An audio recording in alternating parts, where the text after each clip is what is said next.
sort of stopping them running out the way they did? Part of it was they're a great team. They get out and run, and that's part of what they do. And we like to get out and run too. And we just got to get the ball stopped and get matched up in transition.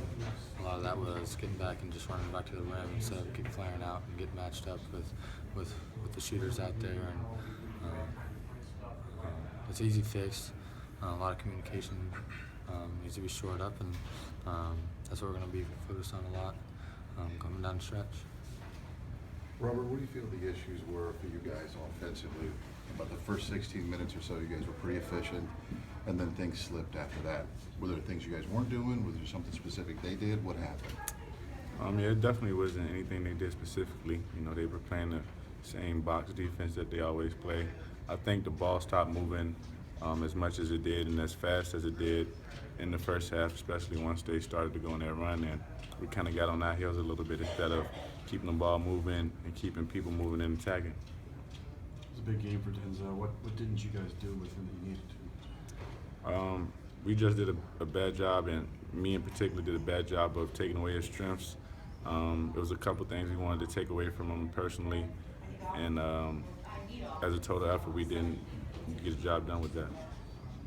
Coach said he doesn't think Yogi's in a slump. He just feels like he's pushing too much or pressing too much. But at some point, his teammates, how do you help a guy through when maybe he is struggling with his jumper a little bit?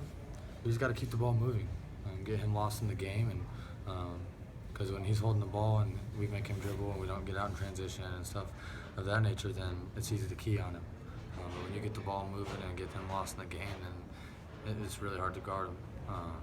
It is really hard to guard him in general, but when you get him moving and get everybody moving and they forget to think about him, and then that's when he's best at making big plays. Max, what do you say to Troy when he has a game like this? You know, he struggles, he didn't score. Kind of how do you guys as teammates help him come back from a game like this? You know, I mean, I think just got to be positive with him. You know, they took away what he wanted, and you know, he's got to be able to adjust and kind of find his room. You know, where he can do and he can affect the game. You know, it's just I'm a positive guy. Just try to encourage him wherever you can. You know, just make sure he just does what he wants to do, and he's a talented enough player that he can. Not many people can stop him when he really gets going. So just got to keep reminding him that.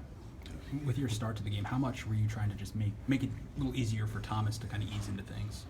Yeah, with me and Thomas starting at the 4 and 5, they're a pretty big team. So I had a little different role today. I figured if we can kind of stretch their bigs out, because they have some pretty long, talented bigs.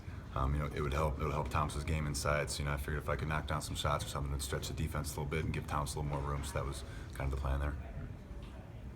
Well, with the games you guys have coming up, I mean, the last 24 minutes of today were a little bit rough.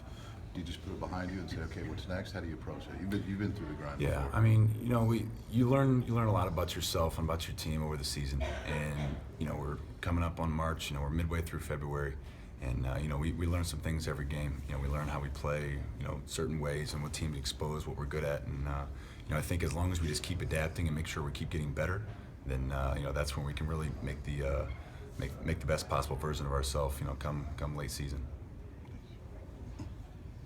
Anything else for you guys?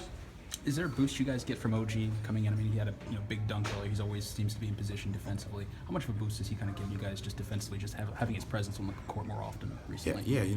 When OG has that aggressive mindset, he has just the talent to make plays a lot of people can't.